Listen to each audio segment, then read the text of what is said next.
আমরা যে রয়ের এজেন্ট বলি আইন উপদেষ্টা, সে আসলেই রয়ের এজেন্ট। সে টাকা খেয়ে হাইকোর্টের সাথে লিয়াজু মেনটেন করে সমস্ত আসামিদেরকে জামিন করে দিচ্ছে। 1 বছর হয়ে গেছে, একটা মামলার কেন এই সরকার আনুষ্ঠানিক বিচার করতে পারলো না?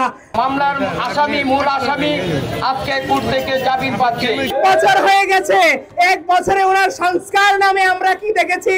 ভোগ বিলাসিতা ছাড়া আর কিছুই দেখিনি। ওনাকে ভোগ বিলাসিতা করার জন্য এতগুলো মায়ের সন্তান জীবন দিয়ে ক্ষমতার মসনদে বসায়নি। আমরা সংস্কারের নামে কি দেখেছি? ডক্টর ইউনূসের 650 কোটি টাকা মওকুফ করতে দেখেছি। সংস্কারের নামে আমরা দেখেছি ডক্টর ইউনূসের শতাধিক মামলা প্রত্যাহার করতে দেখেছি। সংস্কারের নামে দেখেছি ডক্টর ইউনূসের মেন পাওয়ার লাইসেন্স পেতে দেখেছি। সংস্কারের নামে আমরা দেখেছি ডক্টর ইউনূসের আগামী 10 বছরের ট্যাক্স মওকুফ করতে দেখেছি। সংস্কারের নামে আমরা দেখেছি ডক্টর ইউনূসের গ্রামীণ ইউনিভার্সিটি। তারা তাদেরটা 16 আনা বুঝে নিচ্ছে। আমাদের দুঃখ নাই, কিন্তু আমাদের দুঃখ তাদেরকে যারা জীবন দিয়ে ক্ষমতার মসনদে বসাইলো, তারা সেই শহীদদের বিচারের জন্য কি করেছে?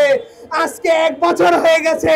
দুঃখজনক, আপনারা খবর নিয়ে দেখেন, এই যে রয়ের এজেন্ডা বাস্তবায়ন করার জন্য তথাকথিত আমরা যে রয়ের এজেন্ট বলি আইন উপদেষ্টা, সে আসলেই রয়ের এজেন্ট।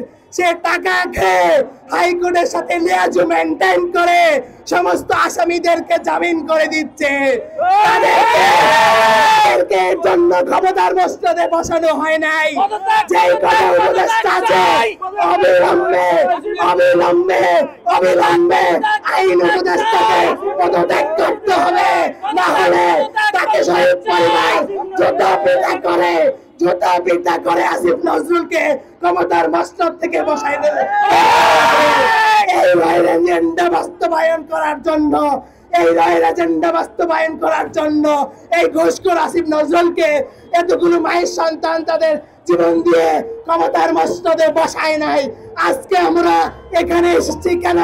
আজকে আমরা 1 বছর হয়ে গেছে, একটা মামলার কেন এই সরকার আনুষ্ঠানিক বিচার করতে পারলো না?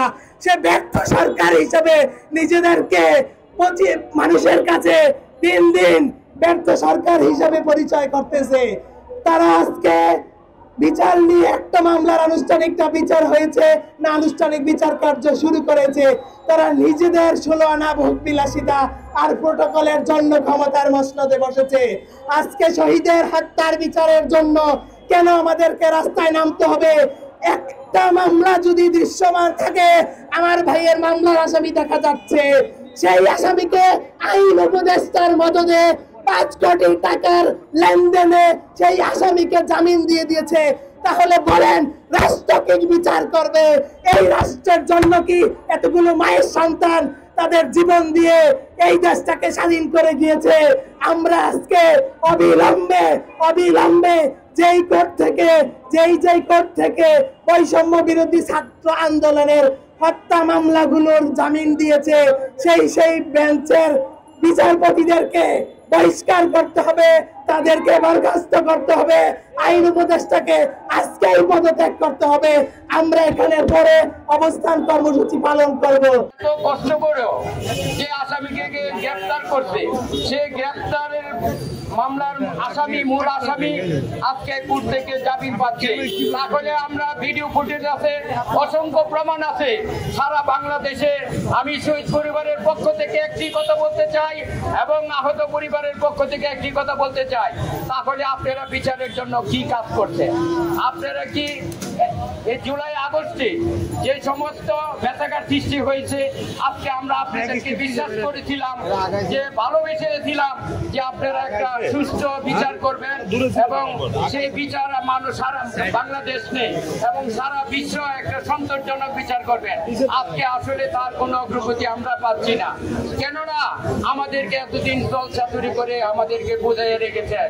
আজকে আমরা যখন দেখি 2 মাস আগে কোর্ট থেকে জামিন পেয়ে আমরা যারা ভিকটিম পরিবার, যারা আমরা মামলা করেছি, যাদের বিরুদ্ধে আমরা মামলা করেছি, তারাও আমরা জানতে পারি নাই। আপনারাই বলে যাদেরকে আমরা যখন বলি যে কেন আসামিদেরকে আপনারা জামিন দিয়েছেন, তখন বলে উপরের নির্দেশনায় আমরা জামিন দিয়েছি। আসলে উপরের নির্দেশনা আমরা বলতে বুঝি স্বরাষ্ট্র উপদেষ্টা এবং আইন উপদেষ্টা, স্বরাষ্ট্র সচিব, আইন উপদেষ্টা সচিব, এগুলি তো আমরা বলি, কিন্তু আসলে দেখেন আমরা কিন্তু আদৌ পর্যন্ত বিচারের জন্য কোনো অগ্রগতি হয় নাই, কোনো বিশ্বমান হয় নাই। কিন্তু আসলে আমাদের কষ্ট লাগে।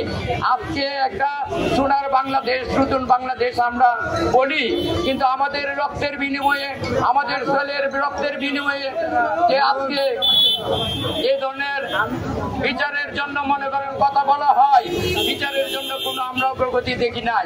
আসলে অনেক কষ্ট লাগে, অনেক কষ্ট লাগে, দুঃখ লাগে। আমরা চোখের পানি শুকিয়ে গেছে। আমরা কি করতে পারি? আপনাদেরকে 1 বছর আমরা সময় দিয়েছি, আমরা বারবার অনুরোধ করেছি, বারবার বলেছি যে আমাদের একটা এই সরকার আমাদের সরকার এই জন্য এই বিচারটা যেন পরিপূর্ণ করতে পারে।